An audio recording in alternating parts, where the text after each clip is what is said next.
ஆண்டாளையும் அவள் தோழிகளையும் பார்த்து, என்ன வேண்டி என்னிடம் வந்திருக்கிறீர்கள் என்று கேட்டான். இப்போ ஆண்டாளும் தோழிகளும் சொன்னா, அதை இப்போது திருப்பள்ளி அறையில் ரகசியமாக நாங்கள் சொல்ல மாட்டோம்.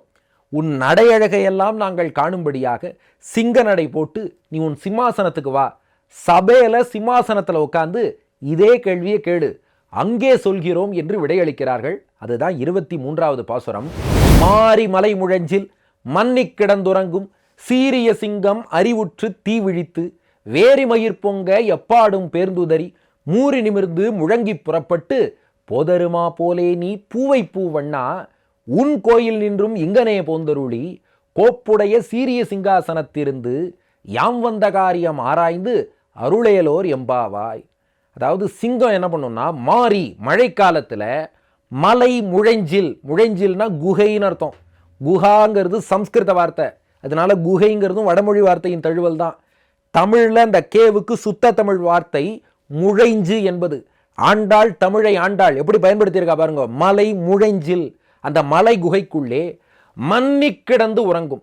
அப்படியே தூங்கிறது தான் தனக்கு ஒரே இன்பம்னு ஈடுபட்டு பெண் சிங்கத்தோடு சேர்ந்து உறங்கக்கூடிய ஆண் சிங்கம் சீரிய சிங்கம், சீர்மை மிக்க, சீரியலை சின்னறி போட்டுக்கணும்.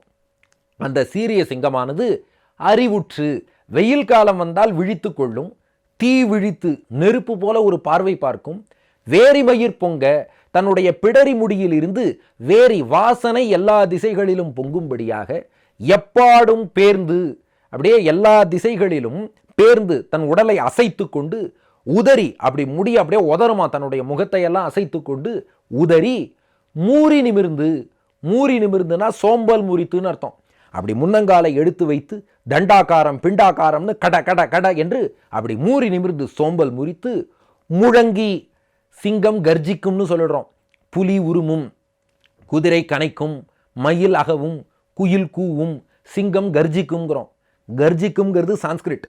தூய தமிழ்ல சிங்கம் முழங்கும்னு சொல்லணும். ஆண்டாள் பயன்படுத்தியிருக்கா பாருங்க. மூறி நிமிர்ந்து முழங்கி புறப்பட்டு போதருமா போலே, புறப்பட்டு போதருமா போலேனா வருவது போலேன்னு அர்த்தம். அப்படி ஒரு சிங்கம் எப்படி புறப்பட்டு வருமோ அது போல கிருஷ்ணா நீ வரணும். ஏன்னா அந்த சிங்கம் எப்படி மலை முழஞ்சில் ஒரு மலை குகையில் பள்ளி கொண்டிருந்ததோ அது போலத்தான் நீயும் நீளாதுங்க ஸ்தனகிரி தட்டி என்று அந்த நப்பின்னை பிராட்டி மேலே பள்ளி கொண்டிருந்தாய்.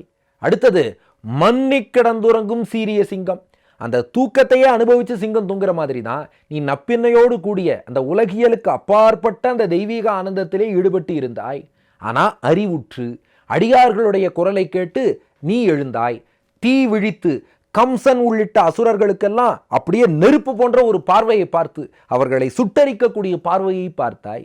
அதுக்கப்புறம் வேரி மயிர் பொங்க உனது திருமேனி நறுமணம் சர்வகந்தகா சர்வரசகா என்னும்படி உன் நறுமணம் எங்கும் பரவும்படி எப்பாடும் பேர்ந்து உதறி உன் திருமேனியை அழகாக அசைத்து கொண்டு மூறி நிமிர்ந்து சோம்பல் முறித்து முழங்கி அஞ்சேல் மாசுச்சகா என்ற முழக்கத்தோடு புறப்பட்டு நீ அதுபோல நீயும் யாதவ சிம்மமான நீயும் புறப்பட்டு பொதருமா போலே. அப்ப சிங்கம் மாதிரியே வந்துட்டுமான்னு கேட்டானா கிருஷ்ணன். ஆண்டாள் சொன்னா, சிங்கத்தை உதாரணத்துக்கு தான் சொன்னோம், அதுக்காக சிங்கம் மாதிரி வந்துடாத, நீ பூவை பூவண்ணா. பூவை பூ என்பது அந்த காலத்துல காயாம்பூன்னு சொல்லுவா. ஒரு உதாரணத்துக்கு சொல்றேன், இன்னைக்கு மார்கழி பூன்னு சொல்றோம், ஆனா அதுல வாசனை இருக்காது. கிட்டத்தட்ட இது போன்ற வண்ணம், ஆனா வாசனையோடு இன்னும் சிறப்பாக இருக்கக்கூடிய பூ காயாமலர்னு பெரியாழ்வார் பாடி இருக்கிறார். ஆண்டாலும் அதைத்தான் பூவை பூங்கிறா. கிட்டத்தட்ட கண்ணபிரானுடைய வண்ணத்திலேயே இருக்கும் அந்த பூ. அந்த பூ போன்ற மென்மையானவனாக எங்கள்கிட்ட வரணும். ஏன்னா நரசிம்மாவதாரத்துல ஒரு புறம் இரணியன் அப்படியே உக்ரமாக வதம் செய்தாலும் கூட பிரகலாதன்ட்ட பிரகலாத வரதனாக குளிர்ந்து கட்டாட்சம் தானே பண்ணினார். அப்போ அடியார்கள் இடத்துல நீ குளிர்ந்து பூவை பூ போல மென்மையாக வர வேண்டும். ஸ்ரீமத் ஆதிவன் ஷடகோபனுடைய ஆச்சாரியன் கட்டிகாசதம் அம்மாள்னு அவர் நரசிம்மரை ஸ்தோத்திரம் பண்ணும்போது சொல்றார், இரணியனை கீறிய நகங்களாலே அந்த நரசிம்மர் மகாலட்சுமியின் கன்னத்தையும் தடவினார்ட்டார்.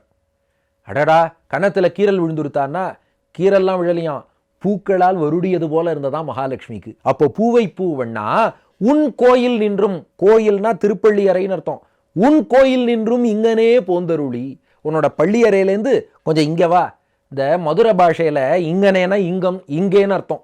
அதனால இங்கனே போந்தருளி, கொஞ்சம் இந்த பக்கம் வா, உன்னுடைய சிம்மாசனத்தை நோக்கி வா. உன்னுடைய நடையழகை திருவரங்கத்தில் எப்படி சிம்ஹகதி, சர்ப்பகதி, கஜகதி என்றெல்லாம் சேவிக்கிறோம் அல்லவா, ரிஷபகதி, சார்தூலகதி என்று எத்தனை நடையழகு நடந்து காட்டுகிறாய். இந்த நடையழகை நாங்கள் காணும்படியாக போந்தருளி, அதாவது வந்தருளி, கோப்புடைய சீரிய சிங்காசனத்திலிருந்து, உனக்கே ஏற்ற கட்டுக்கோப்பான சிம்மாசனம். உன்னை தவிர அதில் வேறு யார் உட்காந்தாலும் நல்லா இருக்காது. காட்டுக்கு ராஜான்னா சிங்கம் உட்காந்தாதான் நல்லா இருக்கும்.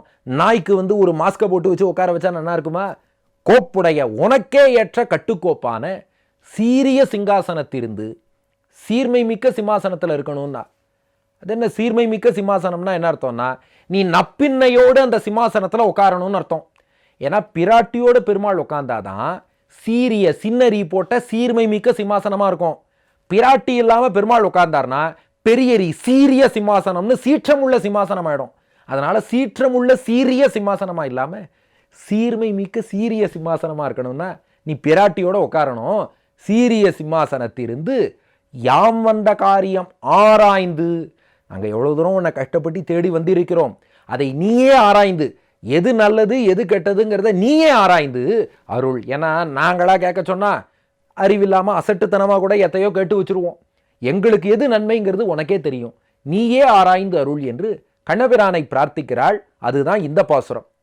இனி இதையே மற்றொரு கோணத்தில் எப்படி நாம் 16ஆம் பாசுரம் நாதமுனிகளுக்குன்னு பார்த்தோம், 18 ராமானுஜருக்குன்னு பார்த்தோம், 21 மாமுனிகளுக்குன்னு பார்த்தோம்.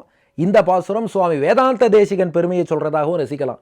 மாரி மலை முழஞ்சில் மன்னி கிடந்துறங்கும் திருவேங்கடம் என்னும் மலையிலே திருவேங்கடமுடையானின் மணியாக உறங்கியவர்தான் சீரிய சிங்கம் அறிவுற்று தீவிழித்து கவி தார்க்கிக சிம்மம் என்னும்படி கவியிலும் தர்க்கத்திலும் சிம்மமாக பூமியிலே வந்து அவதரித்து வேரி மயிர் பொங்க எப்பாடும் பேர்ந்துதறி வேதத்தினுடைய சரியான பொருள், ராமானுஜருடைய அந்த கொள்கைகள், அது எல்லா இடத்திலும் அந்த நறுமணம் பரவும்படியாக எல்லா இடங்களுக்கும் சென்று மூறி நிமிர்ந்து முழங்கி புறப்பட்டு ஒரு சிங்கம் போன்ற முழக்கத்தோடு பல இடங்களுக்கு திக்விஜயம் எல்லாம் பண்ணி போதருமா போலே நீ பூவை பூவண்ணா. ஒரு புறம் வாத கிரந்தங்கள், இப்போ ஒரு சததூஷணி ஆகட்டும், பரமத பங்கமாகட்டும், அதில் பார்த்தா சீரிய சிங்கம் போல தர்க்கம் பண்ணக்கூடிய அதே தேசிகன் தான் பூவை பூவண்ணா. அவருடைய அச்சுத சதகமோ அல்லது குறிப்பாக அவருடைய தமிழ் பிரபந்தங்கள் எல்லாம் பார்த்தா மஞ்சுளாவு சோலை சூழ் ஐந்தை மண்ணு மண்ணு சீர் வரையெடுத்து நிறையளித்த மாசில் வாசுதேவனே செஞ்சொல் அன்பர் சிந்தை கொண்டு தீதிலாத தூதனாய் தேரும் ஊர்ந்து தேசுயர்ந்த செல்வ தெய்வ நாயக்கா வெஞ்சொலாளர் கால தூதர் வீசு பாசம் வந்தென்மேல் விழுந்தயர்ந்து யானழுந்தி வீழ்வதற்கு முன்னமே அஞ்சல் அஞ்சல் அஞ்சல் என்று அழிக்க வேண்டும் அச்சுதா அடியவர்க்கும் அருளியக்கும் அடியவர்க்கு மெய்யனே என்னும் போது அது பூவை பூவால் வருடுவது போல காதுக்கு மென்மையா இருக்கு இல்லையா? அப்படி பூவை பூவன்னா உன் கோயில் நின்றும் இங்கனே போந்தருளி, உங்கள் கோவிலாகிய பெருமாள் கோவில் காஞ்சிபுரத்திலிருந்து புறப்பட்டு வந்து கோப்புடைய சீரிய சிங்காசனத்திலிருந்து திருவரங்கத்துக்கும் வந்து மற்ற க்ஷேத்திரங்களுக்கும் வந்து யாம் வந்த காரியம் ஆராய்ந்து அருள். ஆழ்வார் பாசுரங்களின் பெருமையும் எல்லா இடங்களிலும் எடுத்து சொல்லணும்னு சுவாமி வேதாந்த தேசிகனை குறிப்பதாகவும் ரசிக்கலாம். ஏன்னா இதெல்லாம் எதுக்கான ஒரு ரசனை அனுபவம். நம் பூர்வாச்சாரியர்கள் எல்லாருடைய பெருமைகளையும் கூட இதன் மூலமாக அனுபவிக்க ரசிக்க இடம் உண்டு என்ற கோணத்திலே இதை நாம் சொல்கிறோம்.